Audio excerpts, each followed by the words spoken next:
of How2. Today's topic is programmers, mainly SuperChips programmers. My name is Chris, and I'll be your speaker today. Basically, one thing I want to start with, anyway, the way I'd like to start is basically going back on the history and how vehicles kind of got to this point anywhere where programmers are even used.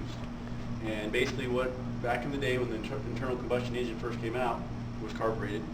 And it had been that way for most of the time. I mean, there was some fuel-injected models here and there. Some of the first Corvettes had fuel injection.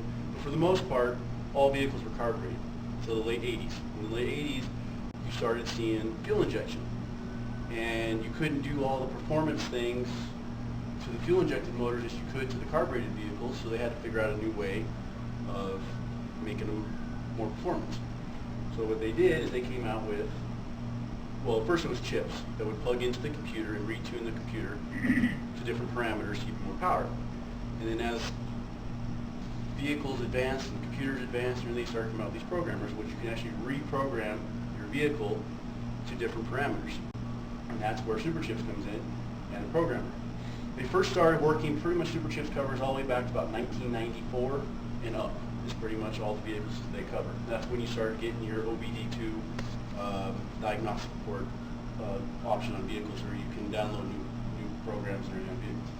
Basically, the way SuperChips works is all your vehicles have a flash chip in their computer, and the SuperChips can read that flash chip and erase the program on it, and store it in itself, and then reprogram it with the new tune to different parameters that you can choose via the programmer.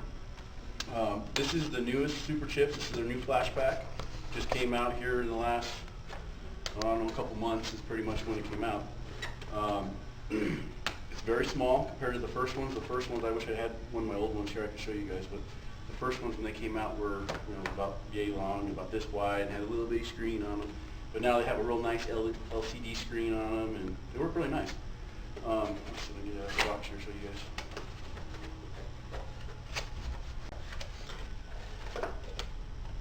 So this is it. This is the new programmer. Itty bitty, it's about the size of a wallet, maybe a little bigger.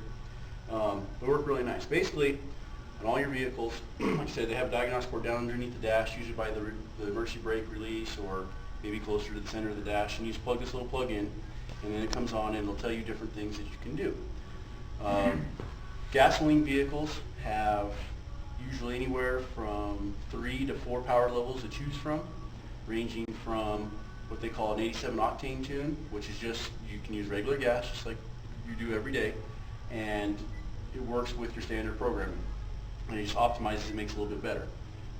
They have a new one called the mileage tune, which is supposed to help get you better fuel mileage. Of course, mileage varies, depends on how you operate the vehicle, because it does add more performance, and sometimes people put their foot in it and it kind of makes it harder to get gas mileage. They also have tow settings and performance settings. Tow settings require premium gas, so does the performance settings. Power levels range on gas motors anywhere from, say, about 10 horsepower gain to some vehicles, some of your newer vehicles, you can get almost 60 horsepower of gain out of just this little program right here, which runs just a little under $400. It's pretty good. It's a good bang for your buck. Diesel engines, completely different animal. Now diesels have more combustion in their chambers, so they can produce a lot more power than a gas engine. Plus, they always have a turbocharger. Now, diesel engines, you can produce power levels of up to over 100 horsepower, 200 foot-pounds of torque, major gains that you would not normally get on a gas motor. On diesels, they have the same thing. They have usually an economy setting, a tow setting, and a performance setting. The economy setting is, you're driving around town, you want to get better fuel mileage, you run the economy setting. Tow setting, you use that for whenever you're going to tow. If you need to pull your trailer, you can tow with that tow setting. Performance setting, no tow application. It's more for have fun, go show off with your buddies type of thing. Works really cool. SuperChips covers a lot of your new vehicles, all your big three, Dodge, Chevy, Ford. They also do Nissan now, which we've been having a lot of luck with the Nissans. The Nissan ones work really good. So it's really cool. It's a real fun thing. This is going to be probably your best bang for your buck when it comes to what we call the trifecta. And that's 3 things. You want to get your air in, your air out, and then your fuel to make it work.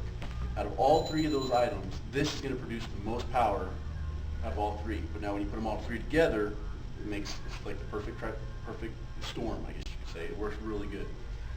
So yeah, so they're a very good setup, and I guess other things you can do with the programmers is you can also on a lot of vehicles you can do transmission tunes with them, where you can change shift points in the transmission, shift firmness. You can raise speed limiters, rev limiters. If you change your tire size, either smaller, bigger, you can correct the speedometer for the bigger tires on most vehicles. Also, if you change the gear ratio in some vehicles, you can correct for that. They're a pretty good setup. I mean, they do a lot of stuff. For what you get, they do a lot of stuff. I've had one in the last 4 of my vehicles. I don't think I could have a truck without one, honestly. I mean, they really do make a big difference. I really like them. Some of them are starting to get even cooler. On the new Jeeps, you have specific crawl tunes. So if you're going to go four-wheeling, you have a specific tune that you just put in the Jeep, and it's only for four-wheeling. And no other company does that. That's a pretty cool setup. Because some of these chips, I mean, they work good for on the street, but you get off-road, and there's other desirable things that you'd like, and this crawl tune will do that, and it's a pretty cool setup.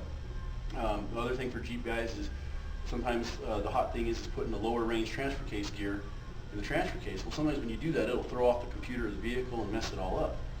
Well, this, now on some of the new Jeeps, will fix that. It's a pretty cool setup.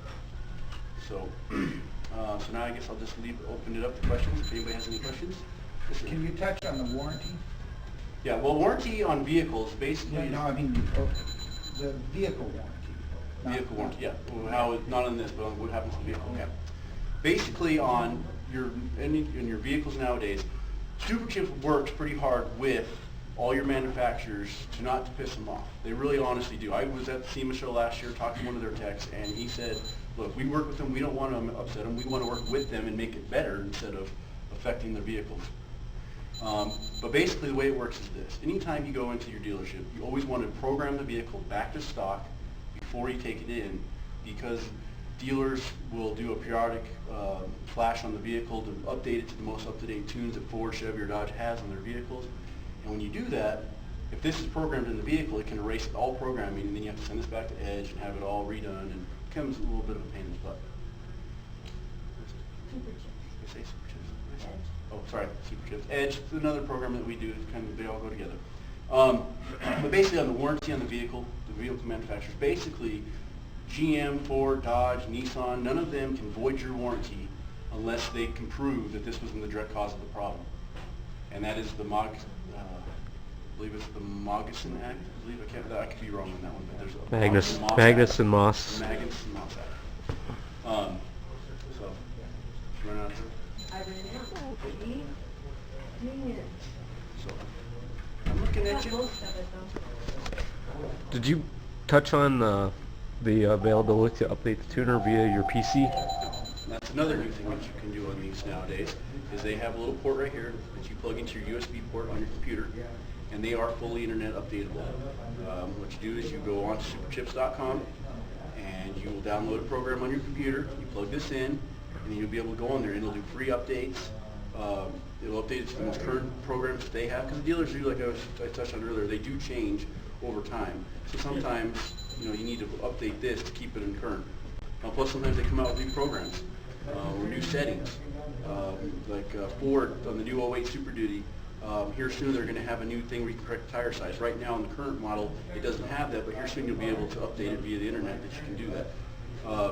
Another thing you can do on these is you can do what they call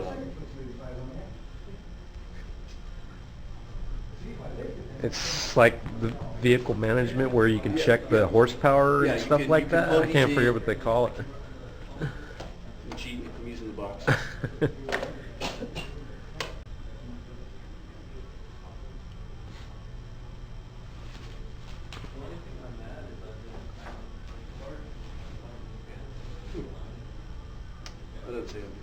Well, you can tell how it works. But basically what it is you can edit this, right? Because you're going to need to.